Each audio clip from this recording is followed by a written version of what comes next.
video at the end there is he actually submitted that to Twin Galaxies and they rejected it because he didn't show them him powering on the NES when the TV was on. So he put the NES and then the TV. You have to do TV then NES, so you show it booting up.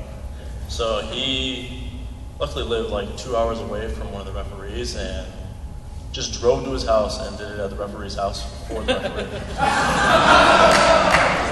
Is that awesome? All right, so any questions?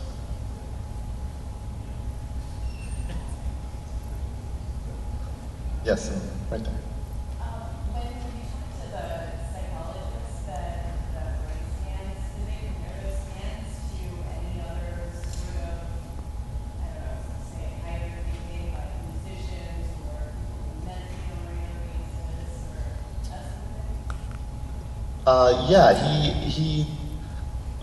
we interviewed him about that, and he mainly was focusing on not meditative things per se, but like other math problems. He talked about like, you know, kind of like the times tables when you were a kid and equating it to that, and just talking about how it's like speed math, and this would be a fantastic way to like improve math scores. He went on at length about that, so it was kind of interesting to learn about how a video game, you know, could help you in that realm, instead of like just waste your time. And teachers and parents claim that it's bad for you, but it's not, so it's pretty cool.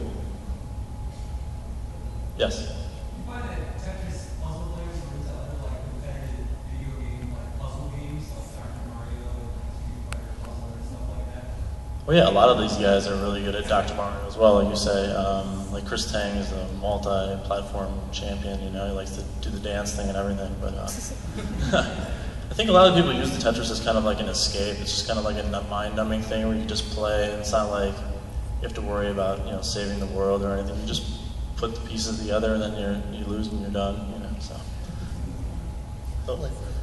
Ben Mullen's roommate, we didn't get to put him in the movie, but he was actually, he's a Twin Galaxy record holder for Dr. Mario.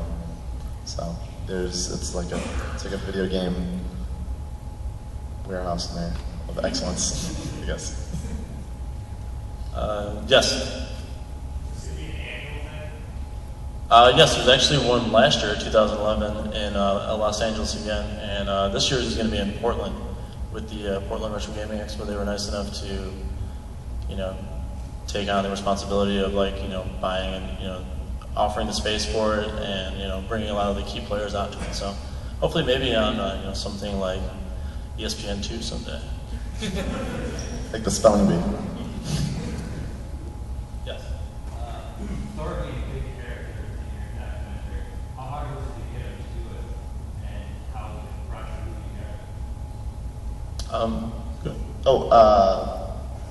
Well, he was reluctant at first, you know, because of his past, and he just wanted to make sure that it wasn't going to be a similar negative experience.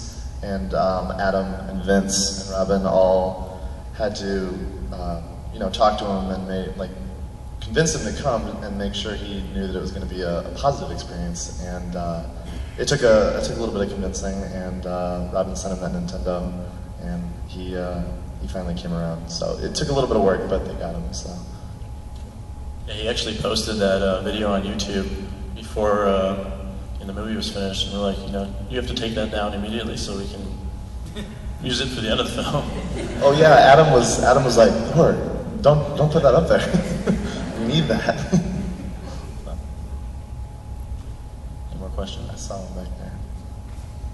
Did you guys witness any like amazing pieces of gaming that didn't catch on film, or did they do well? I'd say we had lots of, you know, cameras always. It was pretty much everything was captured. I don't know. The Tenjin one was pretty cool, just because you were sitting around for so long, and you'd like dip in and out and be like, oh yeah, he's gonna break the record. so I don't know. Were we playing anything else? Robin did this thing. I challenged Robin to beat Mario twice in a row with not dying once and not losing his firepower once, and then I told him he had to crouch jump over Bowser the second time, and he did it. So Yeah, that's pretty amazing. good. I'd say so. How many cameras you guys use in this whole process? Yeah, well, primarily it was just me for about 90% of it, and then during the Laguna Beach party scene and then the actual tournament, we had about 5 running at all times. So most of the time, it was just Adam and I would be like, oh, we gotta go here, we gotta go see Jesse, and we'd go. But it was kind of nice at the end, just so I wasn't like really nervous about missing something. So it was cool. And then all the stock footage, obviously. Yeah, and there was definitely a lot of all of the NWC footage, and Adam had actually shot a little bit of preliminary footage before the big project started, so he had a little bit. I think we had 3 at the tournament. Maybe. It was 3 to 5. There was a few other of our buddies running around trying to get stuff, and we actually had like a little handy cam up in the balcony. So there was a couple. There's a few. Yes, over there. What type of professions do they have? I didn't hear the question. Oh, what type of professions do they have? What type of work do they do? Ben is a camp counselor, I believe. He's a camp counselor.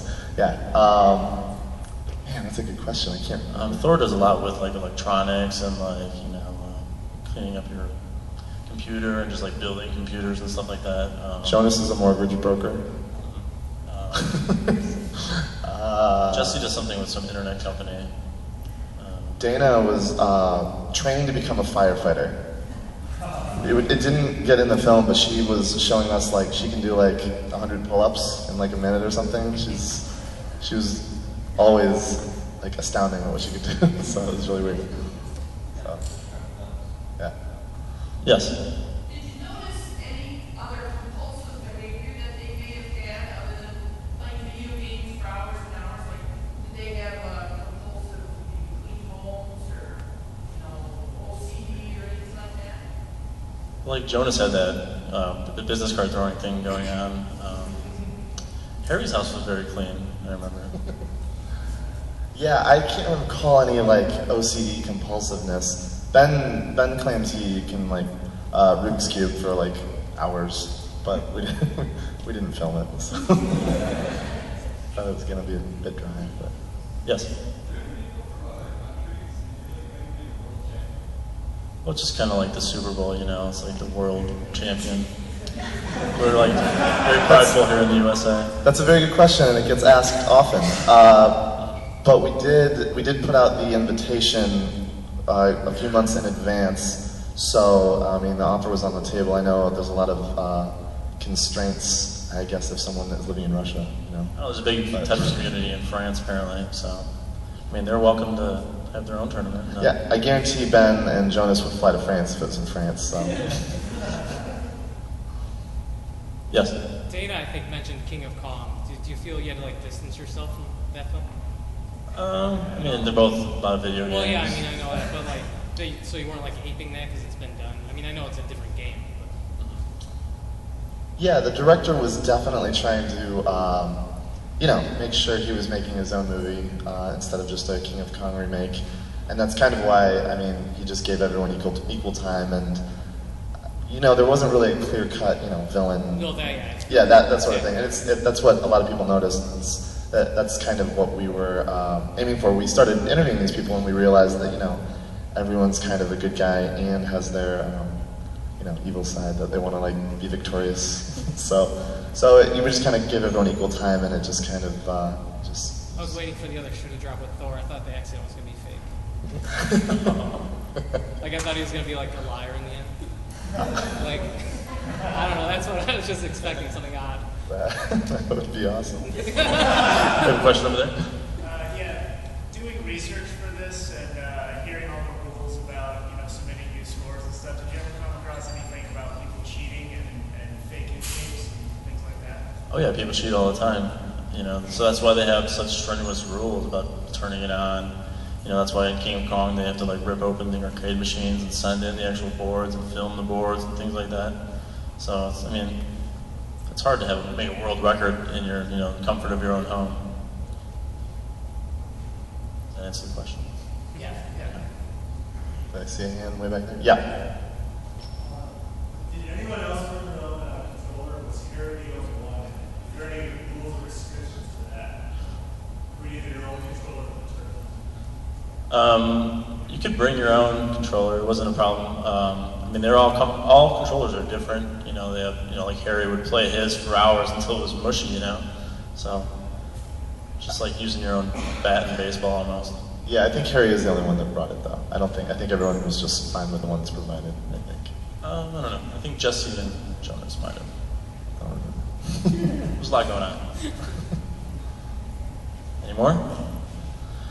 Yes. Are either one of you exceptional Tetris players yourselves? Vince is way better than me.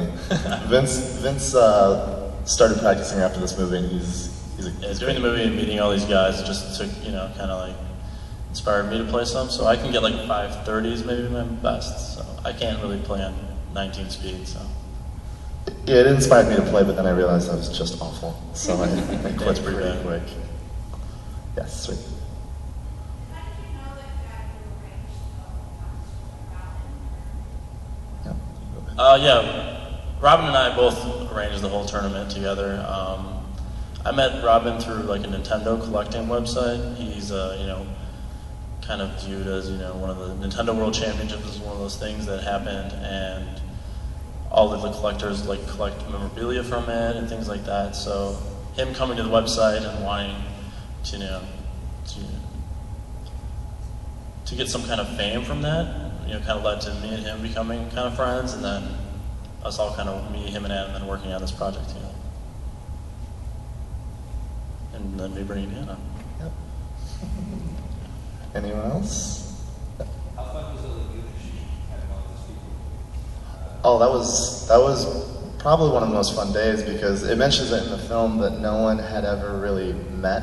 I think maybe like Trey had met Jonas before one time, but they all knew about each other through their YouTube Tetris games, and they could cite each other's games, but they had never seen their face, and it was just a really bizarre experience to be like, oh, you had that game.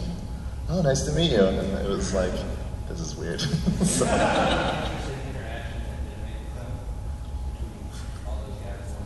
We had this thing called the Tetris Round Table, which was like all of them on a table, kind of like the Last Supper, talking about Tetris. And some of it's in the film, but we don't really call it the Tetris Round Table, which is kind of, you know, over the top, dorky type thing. But yeah, so that was cool. And then yeah, I mean, Ben and Harry seemed to get at each other quite a bit, and we showed a little bit, but it continued.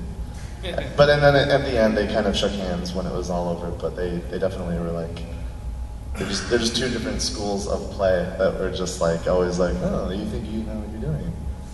No, you don't. So yeah, that's probably it. yes, in the middle. Do these people show up here at your competitions, or do they just say the first one? No, last year I think everyone came back, and Jonas won again, so he's a repeat champion now. It was a bigger a venue this last year, so we also incorporated PS3 version. The Tetris company sponsored the tournament again, and yeah, it was quite a success. So, yes. You say that Ford is actually the best Tetris player, or is capable of sort of the greatest achievement in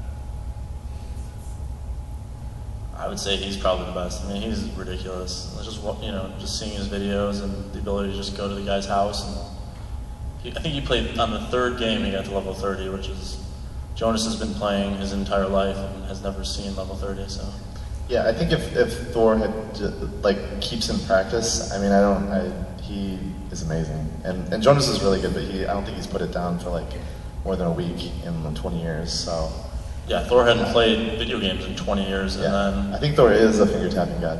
I think that's pretty much proof. yeah. So. Any more lovely questions?